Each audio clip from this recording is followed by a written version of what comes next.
감사합니다. 내 채널에 환영합니다.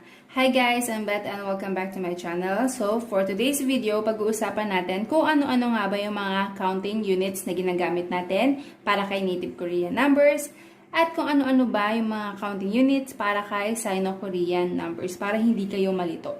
Pero bago tayo mag-start, kung bago ka pa lang sa channel na to, please click the subscribe button, then hit the notification bell para maging updated kayo sa mga bagong videos na i-upload ko kung paano nga ba matuto ng Korean at kung paano makapasa sa EPS-TOPIK exam. So, let's start. So, ito yung mga counting units natin or tinatawag ding counter nouns. So, ano ba ang gamit ni counter noun? Si counter noun, ginagamit siya para mas ma-emphasize kung ano yung binibilang natin. Kasi, kung sa English, pag sinabi natin 4 apples, automatic na yon na 4 apples. Sa Korean, hindi mo siya i-convert as 4 apples. Lalagyan mo siya ng counter nouns. So, ngayon, naalamin natin kung ano-ano ba yung mga gamit ng mga counter nouns na yan.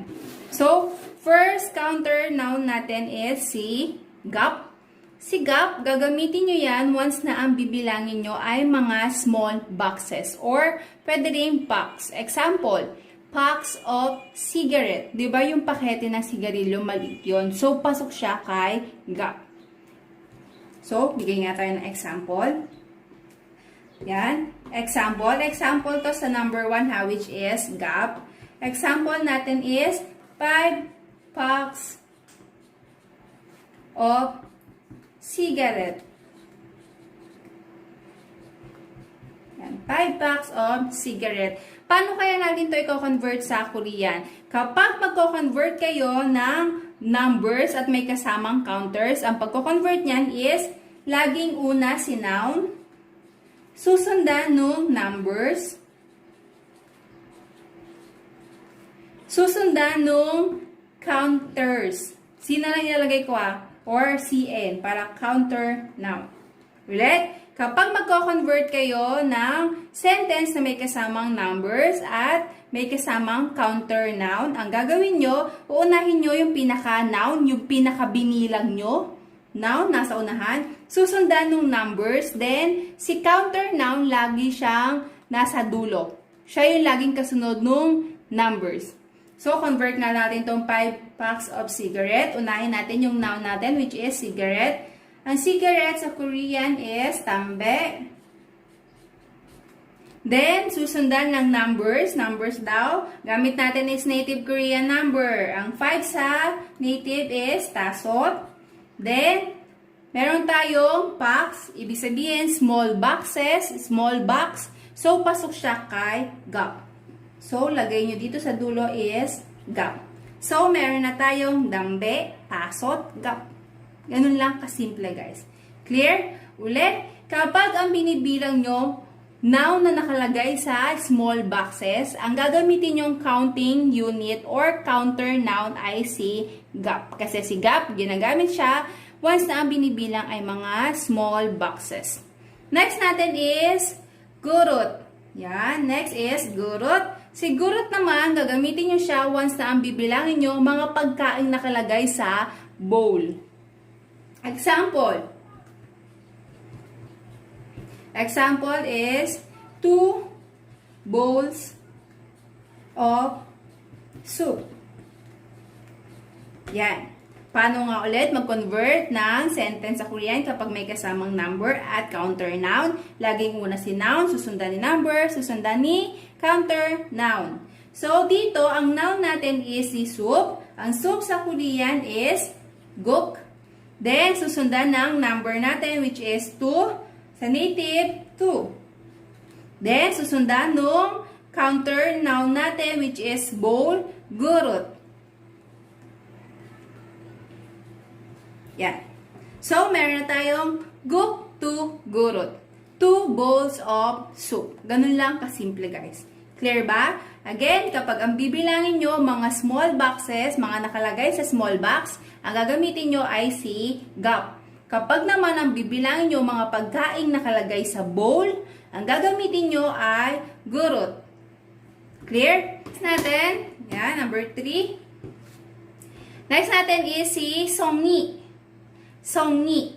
Si Songni naman, gagamitin mo siya once na ang bibilangin nyo ay bunches of things such as flowers, grapes, and banana. Diba yung flowers, bunches sila? Yung grapes din, bunches, pati yung banana. So, pag yun yung bibilangin mo, pasok sila kay Songni.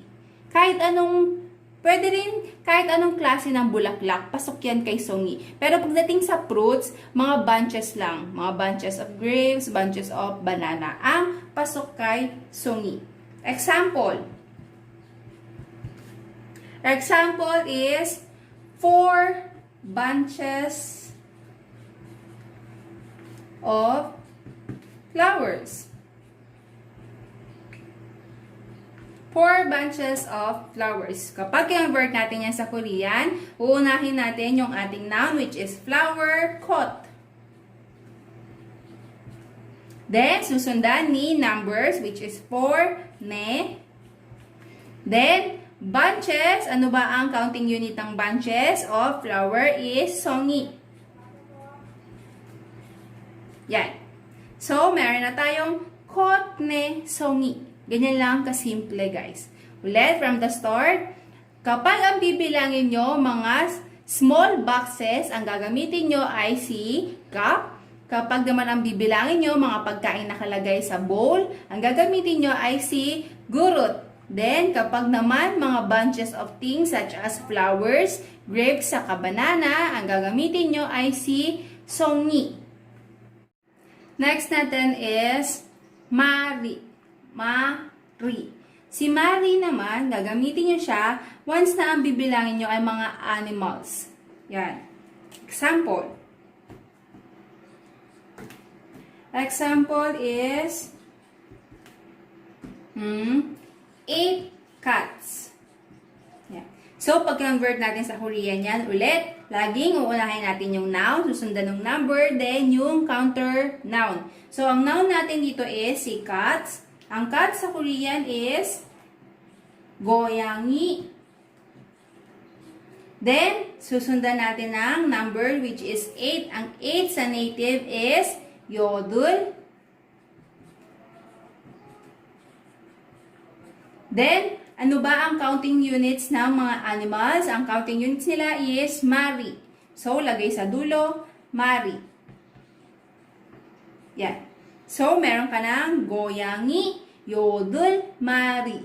Ibig sabihin, 8 cats. Ulit, kapag ang bibilangin nyo ay animals, ang gagamitin yung counting units or counter noun ay si mari. Una, lagi ang noun, susundan ng number, susundan ni counter noun. Clear? Next natin. Next natin is chan. Si chan naman, gagamitin nyo siya once na ang bibilangin nyo mga inuming nakalagay sa glass or sa glasses. Sa English, pwede rin siyang conversion of a glass of blank.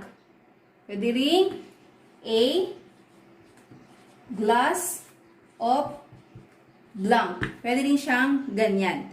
At yung blank, ito yung noun natin. Kung ano yung noun dyan. Then, dito wala pa tayong number. Madadagdagan ng number. Example, 5 glass of blank.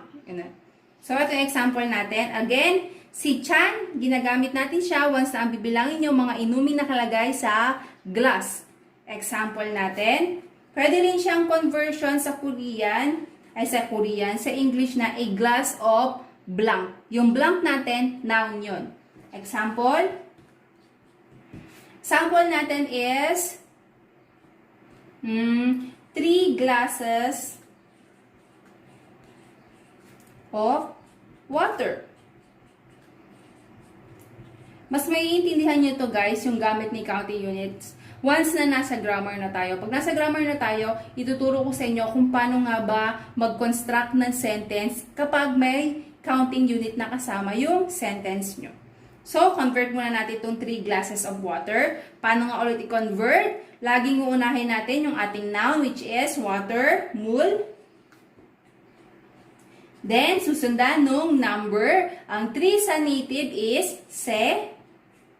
Then, susundan nung ating counter noun which is glass, chan. So, meron na tayong mul se chan. Ibig sabihin, 3 glasses of water. Ganun lang kasimple, guys. Guys, okay, malilito kay counting units ha. Si counting units, ginagamit siya para mas ma-emphasize kung ano yung binibilang natin. Di ba yung first na napag-aralan natin is si gap? Si gap, ginagamit siya once na ang bibilangin nyo mga nakalagay sa small box.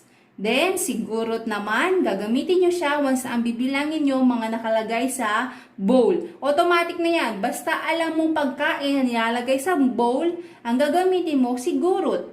Then, kapag naman ang bibilangin nyo, any kind of flowers, o kaya bunches of grapes and banana, automatic ang gagamitin nyong counter noun is si songni.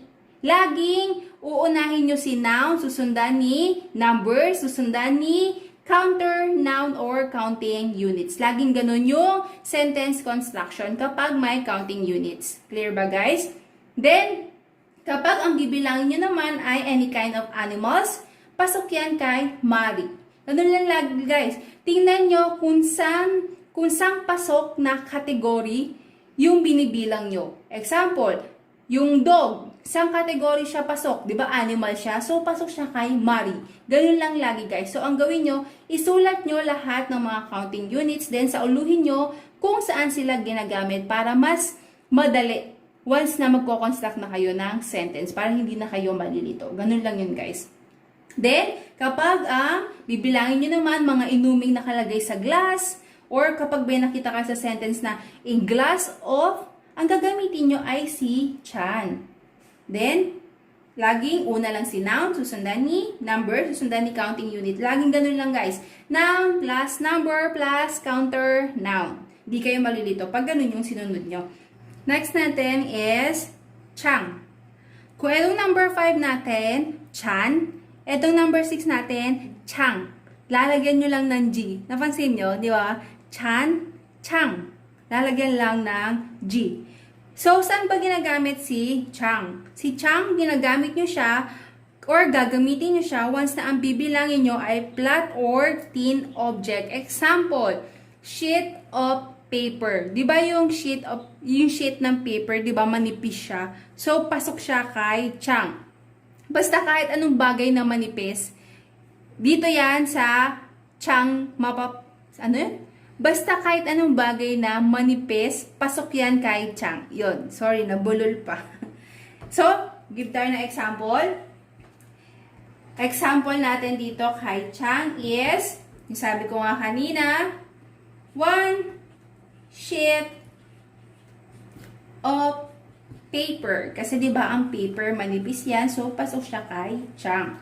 So, paano natin i-convert yan sa Korean? Laging unahin natin si noun, which is paper. Ang paper sa Korean is chongi. Then, susundan ni number, which is 1, han. Then, susundan na ni counter noun, sheet. Ibig sabihin, manipis. Pasok siya kay chang. So, sulat lang natin, chang. So, meron na tayong chongi, han, chang. 1 sheet of paper. Ganun lang, guys. So, ulit, kapag ang bibilangin nyo ay animals, pasok yan kay Mari.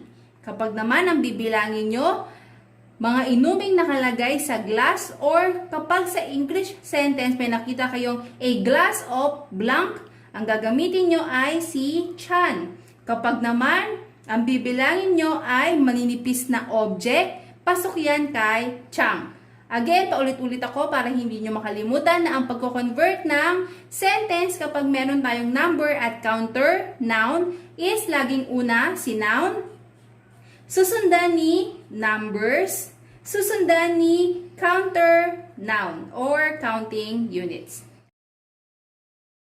4 pieces of apple. Kasi sige, converted as pieces din. So, pwedeng 4 pieces of apples. Or 4 apples. Kung mas